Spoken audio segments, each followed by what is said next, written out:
दिवसांपासून राज्याच्या बहुतांश भागांमध्ये पावसानं हजेरी लावल्याचं पाहायला मिळालं। मे महिन्यातच बरसणाऱ्या या अवकाळीनं अनेकांचाच गोंधळ उडवला। पूर्वनियोजन कार्यक्रमाचे 3:13 वाजले।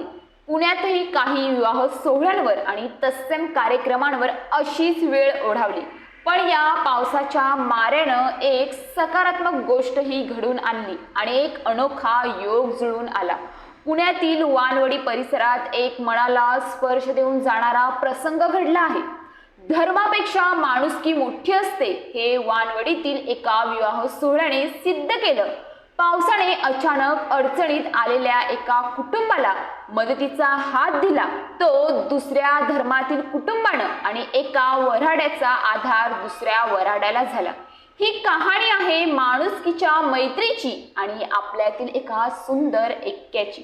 पुण्यातील घोरपडीतील SRPFच्या अलंकार लॉनमध्ये कवडे आणि गलांडे कुटुंबियांचा विवाह सोहळा मंगळवारी संध्याकाळी रंगात आला होता।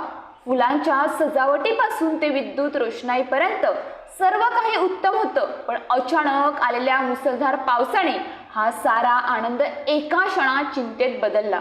लग्नाचा मांडव जलमय झाला। पाहुणे, नातेवाईक आणि खुद्द नवरी नवरदेव चिंब भिजले। लग्न थांबणार की काय या प्रश्नाने सर्वांनाच हतबल केलं। सारं काही अनपेक्षित, पण अशा कठीण वेळी एका बापासाठी दुसऱ्या बापानं हात पुढे केला, तोही जात धर्म न पाहता। शेजारील हॉलमध्ये मुस्लिम समाजातील काजी कुटुंबियांचा स्वागत समारंभ सुरू होता।